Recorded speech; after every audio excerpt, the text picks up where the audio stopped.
ভোরের আলো ফোটার সঙ্গে সঙ্গে চাঁদপুর গ্রামের ঘুম ভাঙে। মসজিদের আজান, পাখির ডাক আর গরুর গলার ঘণ্টার শব্দে গ্রামটা জেগে ওঠে। ওই শোনা যাচ্ছে আজান। ওঠ রে করিম, মাঠে যেতে হবে।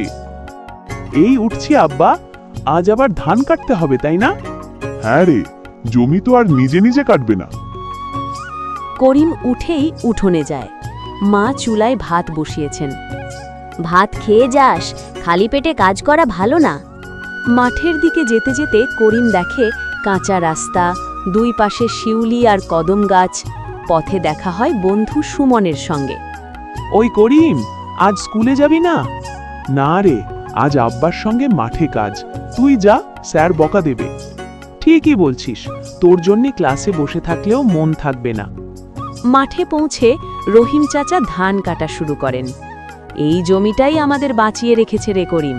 আব্বা, আমি পড়াশোনা শিখে যদি চাকরি করি তখন আর আপনাকে এত কষ্ট করতে হবে না। এই কথাই শুনতে ভালো লাগে।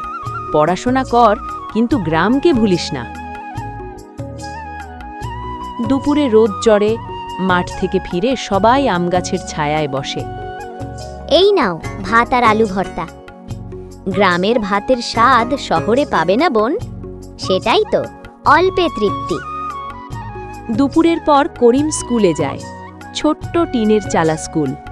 করিম, তুই দেরি করলি কেন? স্যার, সকালে মাঠে কাজ ছিল। ঠিক আছে, কিন্তু পড়াশোনা ছাড়বি না। স্কুল ছুটির পর মাঠে ফুটবল খেলা।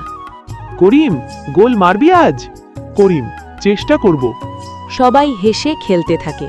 গ্রামের মাঠে হাসির শব্দ ছড়িয়ে পড়ে। ঘরে ঘরে কেরোসিন বাতি। রাতে উঠোনে সবাই গল্প শোনে। আমাদের সময় কিন্তু বিদ্যুৎ ছিল না। তাহলে কিভাবে পড়তেন দাদু? হারিকেনের আলোতেই। কষ্ট ছিল, কিন্তু মনটা ছিল শান্ত। একদিন গ্রামে নবান্ন উৎসব। নতুন ধানের পিঠে বানাচ্ছি। আজ পেট ভরে খাবো। হাসি, গান আর ঢোলের শব্দে গ্রাম মুখর। রাতে করিম আকাশের দিকে তাকিয়ে ভাবে, একদিন পড়াশোনা শিখে আমি গ্রামটার জন্য কিছু করব।